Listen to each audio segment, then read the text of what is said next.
আমাকে বলছে আব্দুর রাজ্জাক সাহেব, আপনি জামিয়া সালাফিয়ায় সায়েন্স খুলেন না কেন?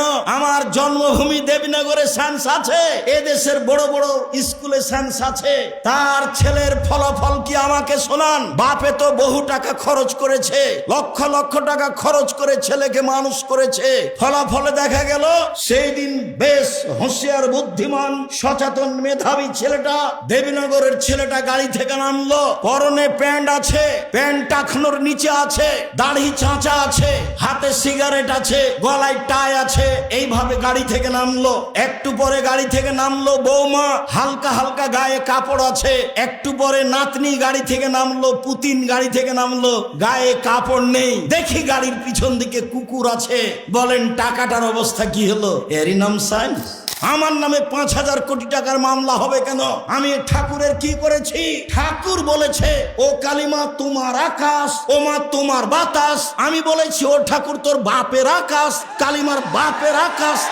ঠাকুর জাতির শত্রু, ঠাকুর বাঙালির শত্রু, ঠাকুর জাতির শত্রু, ঠাকুর বাঙালির শত্রু, ঠাকুর ঢাকা বিশ্ববিদ্যালয়ের শত্রু, ঠাকুর বাংলা ভাষার শত্রু। আরে ঠাকুর হলো ইংরেজদের দালাল। যেদিন আমি মুসলিম ইংরেজদের নির্যাতনে জেলে আছি, সেই দিন ঠাকুর লন্ডনে থাকে।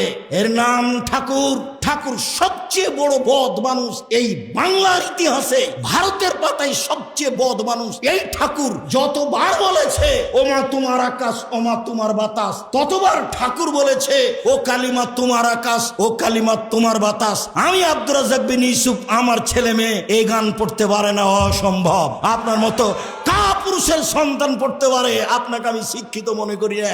আমি যে অশিক্ষিত, আপনি এই কথা আমি আজ থেকে না 30 বছর আগে বলেছি।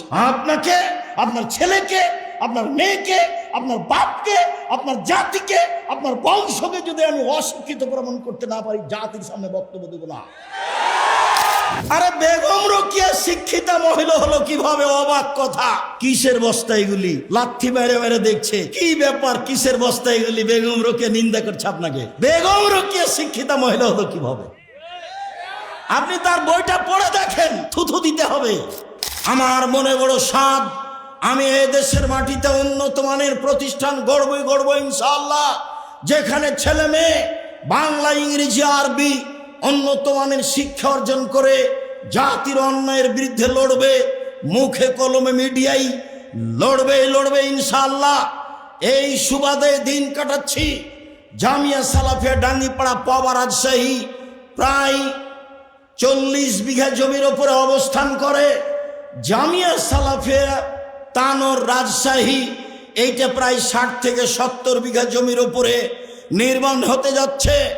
জামিয়া সালাফিয়া রূপগঞ্জ, নারায়ণগঞ্জ, ঢাকা প্রায় 100 বিঘা জমির উপরে অবস্থান করে। জামিয়া সালাফিয়া দিনাজপুর তেঘরা, এটা প্রায় 20 বিঘা জমির উপরে অবস্থান করে। জামিয়া সালাফিয়া চট্টগ্রাম রেডি আছে, চলমান হয়নি। জামিয়া সালাফিয়া বরিশাল চলমান আছে। জামিয়া সালাফিয়ার জন্য কুষ্টিয়ায় জমি কিনা আছে। জামিয়া সালাফিয়ার জন্য যশোরে জমি আছে। জামিয়া সালাফিয়ার জন্য ফেনীতে জমি আছে। জামিয়া সালাফিয়ার জন্য বগুড়ায় জমি আছে। জামিয়া সালাফিয়ার জন্য ময়মনসিংহ জেলায় জমি আছে। জামিয়া সালাফিয়ার জন্য কুমিল্লায় জমি প্রস্তুত আছে। সারা দেশ জুড়ে বড় বড় জেলায় জামিয়া সালাফিয়া গড়ব ইনশাআল্লাহ। সারা দেশ জুড়ে মক্তব পরিচালনা করব ইনশাআল্লাহ, যেখানে ছেলে মেয়ে আকীদা সংশোধন করবে এবং নিজেকে মুক্তি করবে গোলামি থেকে। লন্ডন আমেরিকায় যাই, যেতেই মিথ্যা কথা বলা লাগে, ওই দেশে গিয়ে সুদ নিয়ে জীবিকা নির্বাহ করা লাগে, মিথ্যে করে একটা মেয়েকে বিবাহ করা লাগে, তাহলে 2 জন লোকের ভাতা পাওয়া যায় এমনিতেই। বউ সাজে যেই সেও টাকা পায়, বউ সাজায় যে সেও টাকা পায়। ভিত্তি হচ্ছে সুদের ওপরে, চলাফেরা হচ্ছে মিথ্যার ওপরে। বিদেশে গিয়ে দিন ধর্ম বিক্রি করে, স্বাধীনতা বিক্রি করে মুসলিম দিন কাটায়। পদ্মা সেতু তৈরি করে বিদেশের লোক, বাংলাদেশের লোক তারা লেবার হিসাবে কাজ করে। আমাকে বলছে আব্দুর রাজ্জাক সাহেব, আপনি জামিয়া সালাফিয়ায় সায়েন্স খুলেন না কেন? আমার জন্মভূমি দেবীনগরে সায়েন্স আছে, এদেশের বড় বড় স্কুলে সায়েন্স আছে। তার ছেলের ফলাফল কি আমাকে শোনান। বাপে তো বহু টাকা খরচ করেছে, লক্ষ লক্ষ টাকা খরচ করে ছেলেকে মানুষ করেছে। ফলাফলে দেখা গেল সেই দিন বেশ হুঁশিয়ার বুদ্ধিমান সচেতন মেধাবী ছেলেটা, দেবীনগরের ছেলেটা গাড়ি থেকে নামলো, পরনে প্যান্ট আছে, প্যান্ট টাকনোর নিচে আছে, দাড়ি চাঁচা আছে, হাতে সিগারেট আছে, গলায় টাই আছে, এইভাবে গাড়ি থেকে নামলো। একটু পরে গাড়ি থেকে নামলো বৌমা, হালকা হালকা গায়ে কাপড় আছে। একটু পরে নাতনি গাড়ি থেকে নামলো, পুতিন গাড়ি থেকে নামলো, গায়ে কাপড় নেই। দেখি গাড়ির পিছন দিকে কুকুর আছে। বলেন টাকাটার অবস্থা কি হলো? এরই নাম সায়েন্স। এবার আপনি দেখতে পারেন বাড়ি যান ঢাকায়, ঢাকায় আপনার ওই পিজি হাসপাতালে ছেলে প্রতি মাসে 3 লক্ষ টাকা মাসে বেতনে চাকরি করে। প্রিসক্রিপশন ওই কোম্পানি লিখেছে যে কোম্পানি তাকে টাকা দেয়। ও জানে এর চেয়ে ওষুধ ভালো আছে। ও তো শয়তান, ও একটা আস্ত শয়তান, ও একটা প্রতারক। আপনারা বাপ মা প্রতারক। আপনি আপনার ছেলে মেয়ে কবর দিয়েছেন। এই জাতীয় শিক্ষিত, এই ব্যক্তিও শিক্ষিত, এই ছেলে মেয়ের কি উপকার করতে পারে? আমার নামে 5,000 কোটি টাকার মামলা হবে কেন? আমি ঠাকুরের কি করেছি? ঠাকুর বলেছে ও কালিমা তোমার আকাশ, ও মা তোমার বাতাস। আমি বলেছি ও ঠাকুর তোর বাপের আকাশ, কালিমার বাপের আকাশ। ঠাকুর জাতির শত্রু, ঠাকুর বাঙালির শত্রু, ঠাকুর জাতির শত্রু, ঠাকুর বাঙালির শত্রু, ঠাকুর ঢাকা বিশ্ববিদ্যালয়ের শত্রু, ঠাকুর বাংলা ভাষার শত্রু। আরে ঠাকুর হলো ইংরেজদের দালাল।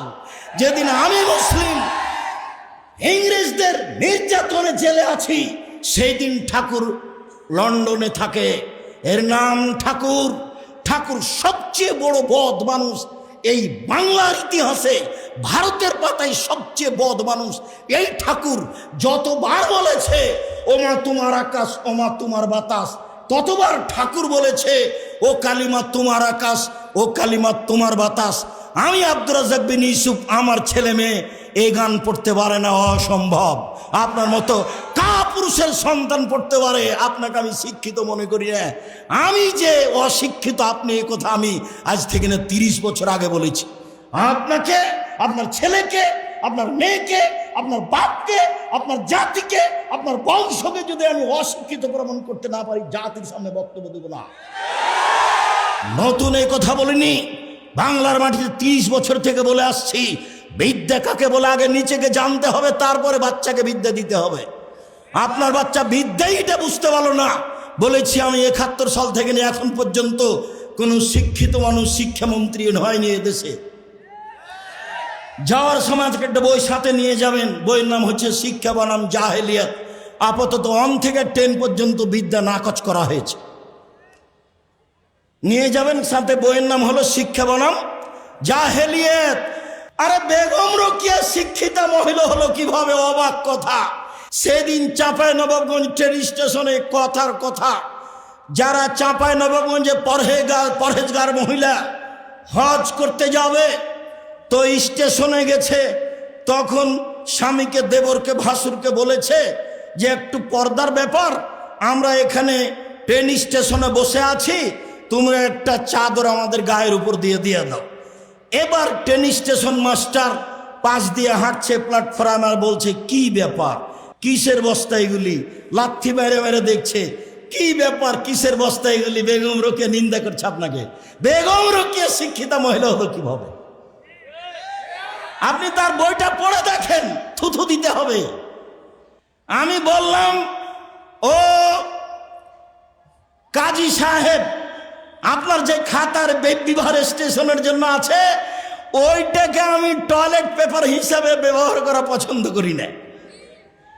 কেন? ওতে 4 জনের সাক্ষী আছে। 4 জনের সাক্ষী জেনা প্রমাণ করা লাগে। জেনা প্রমাণ করতে কয়জন সাক্ষী লাগে? 4 জন। তো বিবাহতে তো আল্লাহর নবী 2 জনের কথা বলেছেন, তো এটা কি জেনা প্রমাণ করছেন না বিবাহ? তো বলেন তো আপনার খাতা খান কেমনে চলতে পারে? কিভাবে চলতে পারে? মানে আব্দুল্লাহ যেটা বলল সব কিছুই মিথ্যার উপরে চলছে, সব কিছুই। যেটা আমি বলেছি আমার দেবীনগর জন্মভূমি গ্রাম হিসাবে, যে দেখো ডুলি বিবি প্রথা এমনভাবে ভুলে যেতে হবে, ডুলি বিবি শব্দটার মুখের উপরে পেশাব করে দিতে হবে। আজ থেকে নিয়ে 20 বছর পরে কোনো ছেলে কোনো মেয়ে যদি বলে ডুলি বিবি, তাহলে আরো 5 জন যেন বলে ডুলি বিবি কি গো, ডুলি বিবি কি, তার মানে কি, এটা যেন বলে। এমনভাবে ভুলে যেতে হবে। মারিয়াম জন বলছে নাসিয়াম মানসিয়া, আমি জাতির অন্তর থেকে মুছে যেতে চাই। আহারে ছি ছি ছি, আমি মারিয়াম, আমার বিবাহ হয়নি, আমার স্বামী নেই, আমি জেনাও করিনি, আমি ঈশাকে জাতির সামনে কি দিয়ে বুঝাবো? আমি ঈশাকে জাতির সামনে কি দিয়ে বুঝাবো? আমি যখন ঈশাকে নিয়ে গ্রামে গেলাম, গ্রামের লোক ঠিকই বলল, ছি ছি ছি ছি ছি, তোমার মা কত ভালো মানুষ, জেনা করেনি। আরে তোমার বাপ কত ভালো মানুষ, কোনোদিন জেনায় লিপ্ত হয়নি। আর তুমি তার মেয়ে জেনা করেছ, অবৈধ সন্তান কাঁধে করে গ্রামে নিয়ে এসেছ। আগে এই বাক্য বলেছিলেন মারিয়াম, আল্লাহ কুনতু নাসিয়াম মানসিয়া, আমি এমন হতে চাই, মানুষের অন্তর থেকে মুছে যেতে চাই, মানুষ যেন কেউ না জেনে মারিয়ামকে।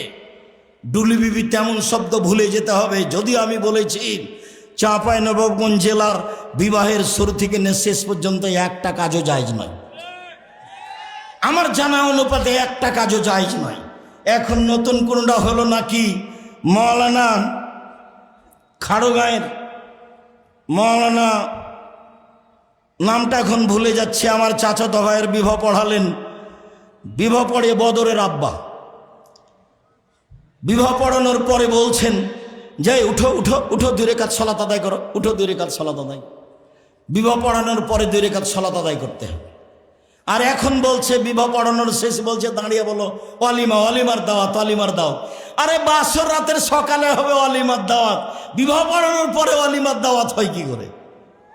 বিবাহ পড়ানোর পরে কেউ কি দোয়া পড়তে হবে কারো জানা নাই। আন্ধা কো আন্ধা পড়াতা হ্যায়, ধর্ম এমনিতেই চলছে।